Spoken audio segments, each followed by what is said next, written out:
Hello friends, எல்லாருக்கும் வணக்கம். நான் உங்கள் டேவிட் அன்பு. இன்னைக்கு நம்ம இந்த வீடியோவில் தமிழில் நாம் அழகாக கோர்வையாக பேசக்கூடிய ஒரு வார்த்தையை இங்கிலீஷில் கற்றுக்க போகிறோம். இந்த வார்த்தை இது வரைக்கும் நீங்கள் கற்றுக்கல அப்படின்னா இந்த வீடியோக்கு அடுத்து இந்த வார்த்தையை நீங்கள் என்ன பண்ணுங்கள், உங்களோட டிக்ஷனரிக்குள்ளே உங்களுக்குன்னு ஒரு டிக்ஷனரி வச்சுருப்பீங்களே அதில் ஆட் பண்ணி ப்ராக்டிஸ் பண்ண ஸ்டார்ட் பண்ணுங்கள். அப்போ தான் உங்களோட லாங்குவேஜ் பார்த்திங்கன்னா ரொம்ப இயல்பாக இருக்கும். நாம் சொல்லிக் கொடுக்கக்கூடிய எல்லா சென்டென்சஸுமே, எல்லா ரூட் வேர்டுமே உங்களுடைய அந்த பர்டிகுலர் சென்டென்ஸை, உங்களோட லாங்குவேஜை நேட்டிவ் பீப்புள் எப்படி பேசுவாங்களோ அந்த மாதிரி இருக்கக்கூடிய ஒரு இயல்பான தன்மைக்கு மாற்றக்கூடியதாக தான் இருக்குது. அதை எல்லாத்தையுமே நோட் டவுன் பண்ணி ஒவ்வொன்றா இம்ப்ளிமெண்ட் பண்ணுங்கள் உங்களோட சென்டென்சஸில். சரிங்களா? அண்ட் இதான் ஃபஸ்ட் டைம் நம்ம சேனலுக்கு வந்திருக்கீங்க, மறக்காம நம்ம சேனலை சப்ஸ்கிரைப் பண்ணிட்டு பெல் பட்டனை கிளிக் பண்ணி வச்சுக்கோங்க. அப்போ தான் நான் போடுற வீடியோஸ் உங்களை தொடர்ந்து வந்து சேரும். முடிஞ்சப்பவே இந்த வீடியோக்கு ஒரு லைக்கும் போட்டு வச்சுருங்க. நாம் டிலே இல்லாமல் வீடியோக்குள்ளே போயிடலாம். ஃப்ரெண்ட்ஸ், ஒரு முக்கியமான விஷயம், அடுத்த மாதத்துக்கான பேசிக் டு இன்டர்மீடியட் கோர்ஸ் அப்புறம் ஸ்பீக்கிங் மட்டும் இருக்கக்கூடிய கோர்ஸோட அட்மிஷன் ஸ்டார்ட் ஆகிருச்சு. இதில் நீங்கள் ஜாயின் பண்ணணும்னு நினைக்கிறவங்க இப்போ டிஸ்பிளேயில் ஸ்ட்ரீம் ஆகிட்டு இருக்க நம்பருக்கு நீங்கள் வாட்ஸ்அப் பண்ணுங்கள். கோர்ஸோட டீட்டெயில்ஸ் நாங்கள் உங்களுக்கு சென்ட் பண்ணுறோம். பாருங்கள் நண்பர்களே, இந்த சென்டென்ஸை பார்த்தீங்கன்னா உங்களுக்கு தெரியும். நம்ம தமிழில் சில நேரங்களில் எப்படி சொல்லுவோம் அப்படின்னா, எனக்கு கோபம் இல்லை, கோபம்லாம் இல்லை, இன்னும் சொல்லப்போனால் வருத்தமாக தான்டா இருக்குது. எப்படி? எனக்கு அப்படி இல்லை, இன்னும் சொல்லப்போனால் இப்படி இருக்குது அப்படிங்கிற மாதிரி நாம் நம்மளுடைய அந்த ஸ்டேட்டை மாற்றி சொல்கிறதுக்கு இந்த மாதிரி வார்த்தைகள் யூஸ் பண்ணுவோம். உண்மையான நம்மளுடைய மன நிலைமையை சொல்கிறதுக்கு நம்ம என்ன பண்ணுவோம், மாற்றி நம்ம இந்த மாதிரி வார்த்தைகளை போட்டு சொல்லுவோம். அப்போது எனக்கு கோபம் இல்லை, வருத்தமாகத்தான் இருக்கிறது அப்படிங்கிற இந்த ரெண்டு சென்டென்ஸை பார்த்தீங்கன்னா உங்களுக்கு தெரிஞ்சிடும் இது முழு அர்த்தத்தை கொடுக்கக்கூடிய ஒரு வாக்கியம். முழு அர்த்தத்தை கொடுக்கக்கூடிய ஒரு வாக்கியம் அப்படின்னா அதை நம்ம சப்ஜெக்டில் ஆரம்பித்து வேர்பில் என்ன பண்ணணும், கண்டினியூ பண்ணணும். ஏன்னா அது ஒரு மெயின் கிளாஸ். அப்போது நமக்கு ரெண்டு முழு வாக்கியம், ரெண்டு மெயின் கிளாஸ் இருக்குது, இடையில தான் இந்த வார்த்தை வருது. அப்போ ரெண்டு மெயின் கிளாஸுக்கு இடையில இந்த வார்த்தையை சேர்க்கணும் அப்படிங்கிறத நீங்கள் ஞாபகம் வச்சுக்கோங்க. சரிங்களா? ஒரு கன்ஜங்ஷன் மாதிரி. Okay, right. பாருங்கள், எனக்கு கோபம் இல்லை, I am not angry. I am not angry. I am not ஆங்கர்னு சொல்லக்கூடாது. I am not angry. இந்த ஸ்டேட்டில் நான் இல்லை. ஓகே, இந்த ஸ்டேட்டில், இந்த கோபமாக இருக்கக்கூடிய ஸ்டேட்டில் நான் இல்லை, எனக்கு கோபம் இல்லை. இன்னும் சொல்லப்போனால் வருத்தமாக இருக்கிறது. வருத்தமாக இருக்கிறது அப்படிங்கிறத சொல்கிறதுக்கு என்ன பண்ணலான்னா, இப்போ பாருங்க, ஐ எம் டிஸப்பாயிண்டட் அப்படின்னு நம்ம சொல்லலாம். Okay, I am disappointed, I am chat அப்படின்னு சொல்லுவீங்க. இப்படின்னு சொல்லலாம், ஐ எம் டிஸப்பாயிண்டட். ஐயோ எனக்கு ஏமாற்றமாக இருக்குடா. நம்ம ஏமாற்றமானாலே வருத்தம் இருக்கும் தானே, இருக்கத்தானே செய்யும். அதான் ஐ எம் டிஸப்பாயிண்டட், நான் முற்றிலும் வருத்தமாக இருக்கிறேன் அப்படின்னு நம்ம சொல்கிறோம். இன்னும் சொல்லப்போனால், உண்மையை சொல்லப்போனால், இந்த மாதிரிலாம் சொல்லிக்கலாம். உண்மையை சொல்லப்போனால் என்னென்னா, இன்னும் சொல்லப்போனால் என்னென்னா அப்படின்னு சொல்கிறதுக்கு இஃப் எனிதிங் அப்படிங்கிற வார்த்தையை நீங்கள் யூஸ் பண்ணணும். பார்க்கறதுக்கு ஏதாவது இருந்தால், இஃப் எனிதிங் ஏதாவது இருந்தால் அப்படிங்கிற அர்த்தத்தில் வரும். நீங்கள் மொட்டையாக இஃப் எனிதிங் அப்படிங்கிற வார்த்தையை எடுத்து சும்மா இஃப் எனிதிங் அப்படிங்கிற வார்த்தைக்கு நீங்களே டிரான்ஸ்லேஷன் போடுறீங்களோ, இல்லை நீங்களே உங்களுக்கு தெரிஞ்ச இங்கிலீஷை வச்சு டிரான்ஸ்லேட் பண்ணிங்கன்னா இஃப் எனிதிங், எனிதிங்னா ஏதாவது, இஃப்னா இருந்தால், ஏதாவது இருந்தால் அப்படிங்கிற மாதிரி வார்த்தை டு வார்த்தை டிரான்ஸ்லேட் பண்ணுவீங்க.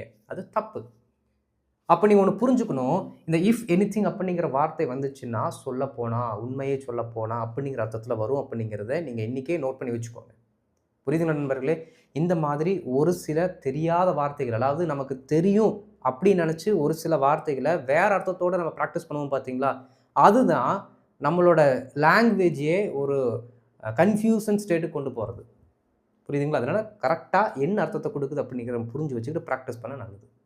ரைட்? பாருங்கள், ஐ am not angry, I am not angry. If anything I am disappointed, if anything I am disappointed. எனக்கு கோபம்லாம் இல்லைங்க, உண்மையை சொல்லப்போனால், இன்னும் சொல்லப்போனால் எனக்கு வருத்தமாக தான் இருக்குது, எனக்கு வருத்தமாக தான் இருக்குது. அப்போ நல்லா கவனிக்கணும் நண்பர்களே, இது ஒரு கன்ஜங்ஷன் மாதிரி தான் நம்ம யூஸ் பண்ணுறோம். இப்போ கன்ஜங்ஷன் அப்படிங்கிற வார்த்தை என்ன டென்ஸு கூட வேணாலும் யூஸ் பண்ணிக்கலாம், என்ன டென்ஸு கூட வேணாலும் யூஸ் பண்ணுங்கள், தப்பு இல்லை. இப்போ அண்டுங்கிற வார்த்தை ஒரு கன்ஜங்ஷன், பட்டுங்கிற வார்த்தை ஒரு கன்ஜங்ஷன். அண்டு இந்த பர்டிகுலர் டென்ஸில் தான் யூஸ் பண்ணணுன்னு ஏதாவது ரூல் இருக்கா? கிடையாது. எந்த டென்ஸுக்கு வேணாலும் யூஸ் பண்ணலாம். அண்டு பட் அப்படிங்கிற வார்த்தை எந்த டென்ஸுக்கு வேணால் யூஸ் பண்ணலாம். அதே மாதிரி தான் இதையும் நம்ம என்ன டென்ஸுக்கு வேணால் யூஸ் பண்ணலாம். கலந்து விட்டு அடிங்க, புரியுதுங்களா? மீனிங் வந்துடும். தமிழில் சொல்லி பாருங்கள், அவன் என்கிட்ட பேசலை. எப்படி? அவன் என்கிட்ட பேசலை, உண்மையை சொல்லப்போனால் அவனுக்கு என்கிட்ட பேச விருப்பம் இல்லை அவனுக்கு எங்கிட்ட பேச பிடிக்கலை அப்படி நம்ம சொல்கிறோம். இந்த பர்டிகுலர் 2 சென்டென்ஸுமே பாஸ்டில் இருக்குது. அவன் எங்கிட்ட பேசலை, பாஸ்ட் டென்ஸில் இருக்குது. உண்மை சொல்ல போனால் அவனுக்கு எங்கிட்ட பேச பிடிக்கலை பாஸ்டில் இருக்குது. புரியுதுங்களா? அவன் என்னை பார்க்க மாட்டான். எப்படி? அவன் என்ன பார்க்க மாட்டான். உண்மை சொல்ல போனால் வரவே மாட்டான். உண்மை சொல்ல போனால் வரவே மாட்டான். பார்க்க மாட்டான். உண்மை சொல்ல போனால் வரவே மாட்டான். ஃப்யூச்சரு. அப்போ எல்லா டென்ஸ்லையும் வருதே. புரியுது நண்பர்களே? அப்போ இந்த பர்டிகுலர் இஃப் எனிதிங், உண்மை சொல்ல போனால், இன்னும் சொல்ல போனால்ங்கிற வார்த்தையை நீங்கள் என்ன பண்ணலாம்? எல்லா டென்ஸ்லையுமே யூஸ் பண்ணிக்கலாம், தப்பு வராது. ரைட்? இப்போ என்ன பண்ணலாம்? இந்த பர்டிகுலர் ரூட் வேர்டை நாம் ஒரு சில எக்ஸாம்பிள்ஸில் ஃபிட் பண்ணி பார்க்கலாம், எப்படி ஒர்க் அவுட் ஆகுது அப்படிங்கிறத நம்ம இப்போ எக்ஸாம்பிள்ஸ் மூலமாக கற்றுக்கலாம். இப்போ எக்ஸாம்பிள்ஸ்குள்ளே போகலாம்.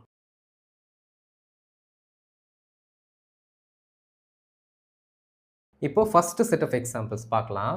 ஃபஸ்ட்டு அந்த ஃபார்முலாவை பாருங்கள். ஃபார்முலாவில் என்ன ஸ்ட்ரக்சர் இருக்குதுன்னு பாருங்களேன். மெயின் கிளாஸ்க்கு அடுத்து ஒரு செமிகாலன் போடுறோம். ஏன்னா இதனுடைய தொடர்ச்சி அப்படியே அதை தொடர்ந்து வருகிறது அப்படிங்கிற சொல்வதற்கு தான் என்ன பண்ணுறோம், நம்ம செமிகாலன் போடுறோம். இந்த பர்டிகுலர் அர்த்தம் முடியலை, அதனுடைய பாதி தான் முடிஞ்சிருக்கு, இன்னும் தொடர்கிறது அப்படிங்கிறதை காட்டுவதற்கு தான் நம்ம செமிகாலன் போடுறோம். புரியுதுங்களா? பாருங்கள், மெயின் கிளாஸ் ஒரு semicolon, if anything comma main clause. Okay, அப்புறம் ஃபுல் ஸ்டாப் வச்சு முடிச்சுக்க வேண்டியது. நிலைமை மேம்படவில்லை, நிலைமை மேம்படலை, இன்னும் சொல்லப்போனால் அது மோசமாயிட்டு தான் போகுது, இன்னும் சொல்லப்போனால் அது மோசமாயிட்டு தான் போகுது. நண்பர்களே, இந்த ரூட் வேர்டை நான் சொல்லி கொடுத்துட்டேன். சொல்லப்போனால், உண்மையில் சொல்லப்போனால், இன்னும் சொல்லப்போனால் அப்படிங்கிற வார்த்தைக்கான ஆங்கில வார்த்தையை நம்ம சொல்லி கொடுத்துட்டோம். ஆனால் வெறும் ரூட் வேர்டை மட்டும் தெரிஞ்சு வச்சுக்கிட்டு நம்மளால் ஈஸியாக ஃப்ளூவெண்ட்டாக இங்கிலீஷில் பேச முடியுமான்னு கேட்டால் காலத்துக்கு முடியாது, சத்தியமாக முடியாதுங்க. ரூட் வேர்டு தெரிஞ்சு வச்சுக்கிறது நல்லது. அதற்கு ஈக்குவல் இல்லை, அதை விட முக்கியம், நீங்கள் எதற்கு அதிகத்துவமான அந்த இம்பார்ட்டன்ஸ் கொடுக்கணும் அப்படின்னா மெயின் கிளாஸஸ்க்கு. ஏன்னா மெயின் கிளாஸ் தான் 99% ஆங்கிலத்தை ஆளுகிறது. அது கொஸ்டின் சென்டென்ஸாக இருந்தாலும் சரி, நார்மலான சென்டென்ஸாக இருந்தாலும் சரி, இம்பரேட்டிவ் சென்டென்ஸாக இருந்தாலும் சரி, எல்லாமே மெயின் கிளாஸ்க்குள்ளே வந்துடும். இந்த மெயின் கிளாஸ் தான் லாங்குவேஜை ஆட்சி செய்யுதுங்க. மீதி இருக்க இந்த ரூட் வேர்டு, கன்ஜங்ஷன் இதெல்லாமே பார்த்தீங்க அப்படின்னா இதர சப்போர்ட்டிங் ஃபேக்டர்ஸ். புரியுதுங்களா? அப்போது ஒவ்வொரு சென்டென்ஸுக்குமே உங்களுக்கு தமிழில் நீங்கள் யோசிக்கிறது ஆங்கிலத்தில் சொல்ல தெரியணும். அப்படி சொல்ல தெரியணும் அப்படின்னா நிறையா சென்டென்சஸை ப்ராக்டிஸ் பண்ணணும், எக்கச்சக்கம் ப்ராக்டிஸ் பண்ணணும். புரியுதுங்களா? ரைட். நான் மெயின் கிளாஸை ரொம்ப முக்கியம் அப்படிங்கிறத நான் சொல்ல வரேன். நீங்கள் எந்த சேனல் வேணாலும் பாருங்கள், அவங்க சொல்லிக் கொடுக்குற மெயின் கிளாஸஸை முழு அர்த்தத்தை கொடுக்கக்கூடிய வாக்கியத்தை எழுதி வைங்க, ப்ராக்டிஸ் பண்ணுங்கள். அவங்க சொல்லிக் கொடுக்குற அந்த வார்த்தைகளுக்கு எல்லாமே என்ன பண்ணுங்கள், நம்மளோட ரூட் வேர்டும் போட்டு ட்ரை பண்ணுங்கள். நம்ம சொல்லிக் கொடுக்குற மெயின் கிளாஸில் அவங்களோட ரூட் வேர்டும் போட்டு ட்ரை பண்ணுங்கள். அப்போ தான் உங்களுடைய அந்த லாங்குவேஜோட ஆதிக்கம், உங்களுக்குன்னு ஒரு டிக்ஷனரி வச்சுருக்கீங்களா, அது நல்லா என்ரிச் ஆகுங்க. புரியுதுங்களா? நிலைமை மேம்படவில்லை. பாருங்கள், நிலைமைக்கு என்ன சொல்லலாம்? The situation. Okay, the situation is not மேம்படவில்லை, இம்ப்ரூவிங். ஓகே, அது அந்த மாதிரி ஆகலை. எந்த மாதிரி ஆகலை? இம்ப்ரூவ் ஆகலை. செமிகாலன். இன்னும் சொல்ல போனால் என்ன பண்ணணும்? If anything, very good, if anything அது மோசமாகுது, அது ரொம்ப வேர்ஸ் ஆகுது, அப்போ அதை எப்படி சொல்லணும்? It's getting worse. அவ்வளோதான். பாருங்கள், 2 மெயின் கிளாஸ் இடையில நம்மளோட root word. The situation is not improving. The situation is not improving. If anything, it's getting worse. அடுத்த ஸ்லைடில் இஃப் எனிதிங் அப்படிங்கிற வார்த்தைக்கு என்னென்ன ஆல்டர்னேட்டிவ் வார்த்தை இருக்குன்னு சொல்லி கொடுக்குறேன். And at the same time if anything அப்படிங்கிற வார்த்தைக்கு தமிழில் நாம் இன்னும் சொல்ல போனாலுங்கிற ஒரு வார்த்தை வச்சுருக்கோம். தமிழில் வேறு என்னெல்லாம் வார்த்தை நம்ம யூஸ் பண்ணுவோம் அப்படிங்கிறது நான் அடுத்த ஸ்லைடில் சொல்லி கொடுக்குறேன். சரிங்களா? பாருங்கள், the situation is not improving. If anything, it's getting worse. அவள் பதட்டமாக இல்லை. ஐயோ, அவளாம் பதட்டமாகவே இல்லைங்க. இன்னும் சொல்ல போனால் பார்க்கறதுக்கு செம தைரியத்தோட நம்பிக்கையுடன் தோற்றம் அளிக்கிறாள், நம்பிக்கையுடன் இருக்கிறாள் அப்படின்னு நம்ம சொல்லுவோம். எழுதுனாங்களா? பாருங்கள், அவள் பதட்டமாக இல்லை, இது அவங்களோட ப்ரெசண்ட் ஸ்டேட் இல்லை அப்படின்னா பி வெர்பை போட்டு தான் நீங்கள் சொல்லணும். ப்ரெசண்ட் ஸ்டேட்டை சொல்கிறதுக்கு எப்படி சொல்லணும்? பி வெர்பை போட்டு தான் சொல்லணும். அவங்க அப்படி இருக்கிறாங்க, அவர் அவராக இருக்கிறார், அவர் ஆசிரியராக இருக்கிறார், அவர் மாணவராக இருக்கிறார் அப்படின்னு ஒருத்தருடைய நிலைமை சொல்வதற்கு நம்ம என்ன பண்ணணும்? பி வெர்பை போட்டு தான் சொல்லணும். பி வெர்ப், அதற்கடுத்து அந்த பர்டிகுலர் ஸ்டேட்டஸ். அப்போது இங்கே அவங்க பதட்டமாக இல்லையாமா, அந்த ஸ்டேட்டில் இல்லையாமா. எந்த ஸ்டேட்டு? நர்வஸ் அப்படிங்கிற ஸ்டேட்டு. அப்போது இஸ்ஸு, நாட்டு, அதற்கடுத்து அந்த particular state. Okay, she is not nervous, அவள் பதட்டமாக இல்லை, இவ்வாறு அவள் இல்லை என நெகட்டிவ். இன்னும் சொல்ல போனால் இஃப் எனிதிங் நம்பிக்கையுடன் இருக்கிறாள், பார்க்குறக்கு அவங்க நம்பிக்கையுடன் தோற்றம் அளிக்கிறார்கள், அந்த மாதிரி நம்ம சொல்லலாம். சரிங்களா, பாருங்க, she looks confident, she looks confident, she looks confident. சொல்லி பாருங்க, she is not nervous, she is not nervous, if anything she looks confident, if anything she looks confident. அடுத்து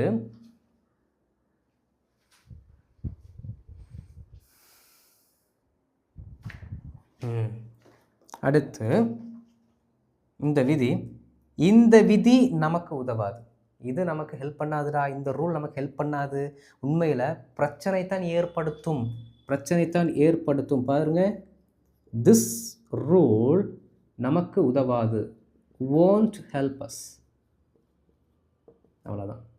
this rule won't help us, இது நமக்கு உதவாது, இந்த விதி நமக்கு உதவாது. உண்மையில் இஃப் எனிதிங், உண்மையை சொல்ல போனால் உண்மையாகவே பிரச்சனை ஏற்படுத்தும். இந்த ஏற்படுத்தும் அப்படிங்கிற வார்த்தைக்கு ஆங்கிலத்தில் நீங்கள் காஸ் அப்படிங்கிற வார்த்தை யூஸ் பண்ணலாம்.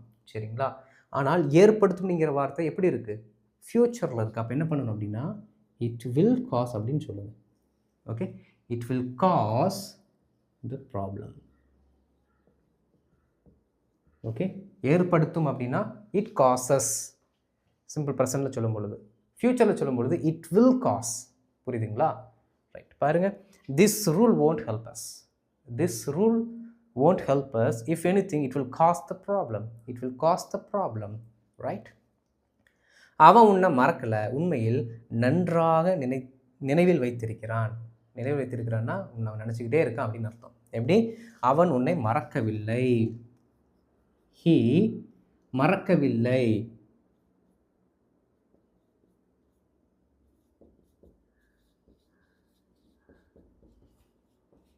he didn't forget you, he didn't forget you. ரொம்ப க்ளோஸாக இருக்குல்ல, இருங்க கொஞ்சம் தள்ளி எழுதிடலாம், இல்லாட்டி உங்களுக்கு படிக்கிறதுக்கு கஷ்டமாக இருக்கும்.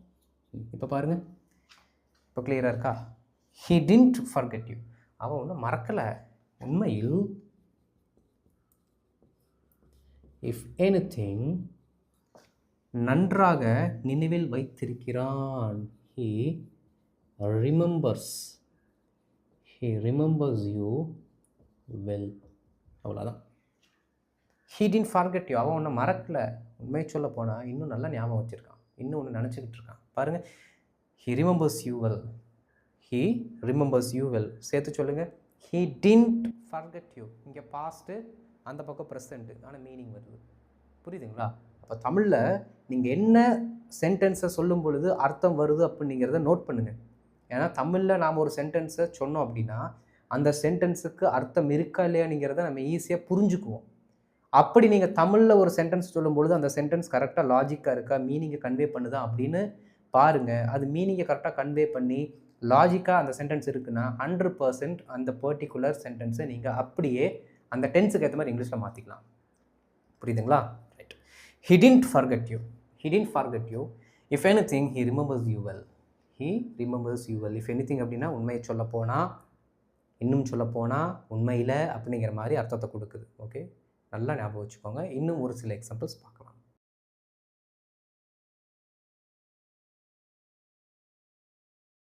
இப்போ அடுத்த செட் ஆஃப் எக்ஸாம்பிள்ஸ் வேறு வார்த்தைகளாக பாருங்கள். தமிழில் நிறைய அர்த்தம் கொடுத்துருக்கோம். வானிலை குளிரவில்லை, உண்மையை சொன்ன போனால் சூடாக உள்ளது, உண்மையை சொல்ல போனால் மாறாக, அதற்கு பதிலாக, இந்த மாதிரிலாம் சொல்கிறோம். தமிழில் இந்த மாதிரி வார்த்தைகளை யூஸ் பண்ணலாம். இதற்கு ஈக்குவலாக இங்கிலீஷில் பார்த்தீங்கன்னா வேறு வார்த்தைகள் இருக்குது. இன்ஸ்டன்ட்ங்கிற ஒரு வார்த்தை இருக்குது, ராதர் அப்படிங்கிற வார்த்தை இருக்குது. ஆனால் அந்த வார்த்தைகளை இஃப் எனிதிங் கூட நாம் ரீப்ளேஸ் பண்ண முடியுமான்னு கேட்டால் முடியாது.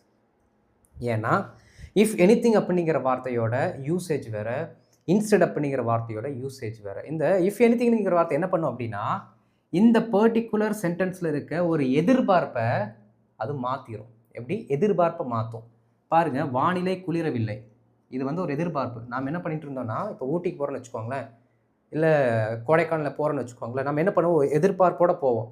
வானிலை குளிராக இருக்குண்டா அப்படின்னு சொல்லிட்டு போவோம்.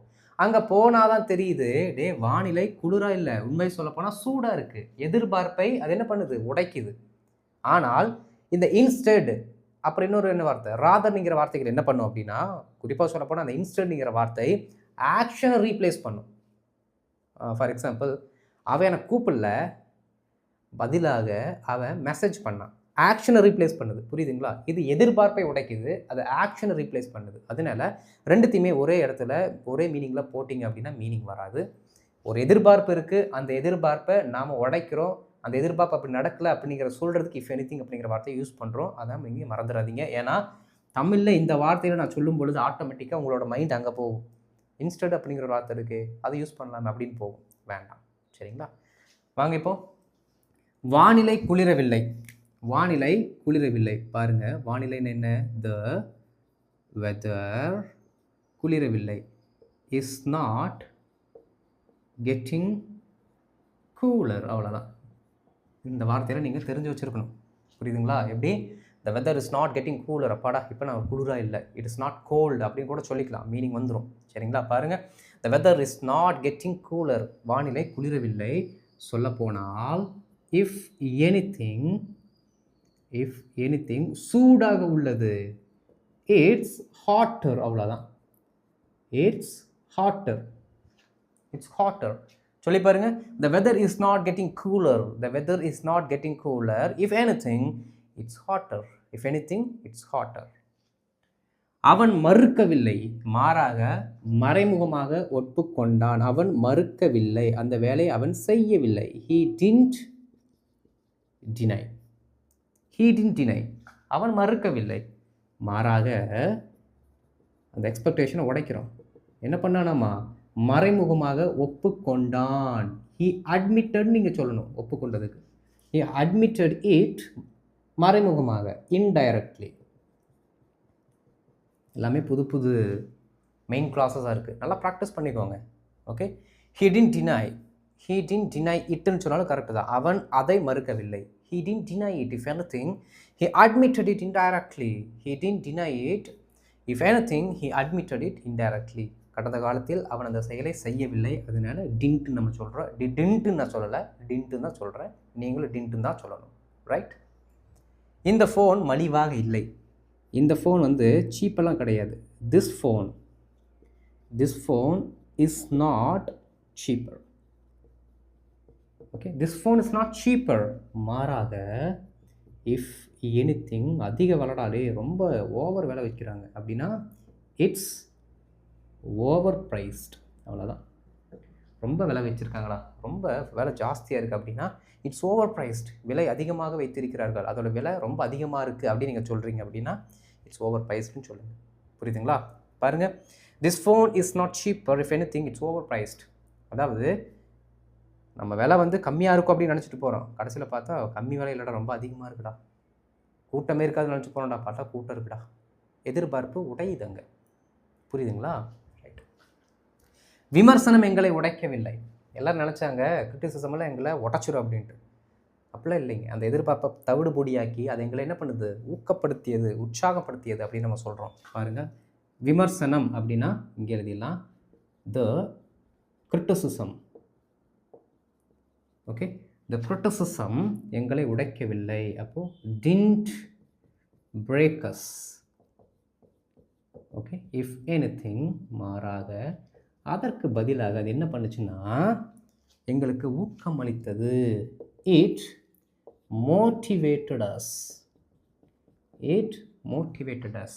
சேர்ந்து சொல்லுங்க, the criticism didn't break us. the criticism didn't break us. if anything it motivated us. if anything, உண்மை சொல்ல போனால் it motivated us, அது எங்களை ஊக்கப்படுத்தியது, உற்சாகப்படுத்தியது அப்படின்னு நம்ம சொல்கிறோம். புரியுதுங்களா நண்பர்களே?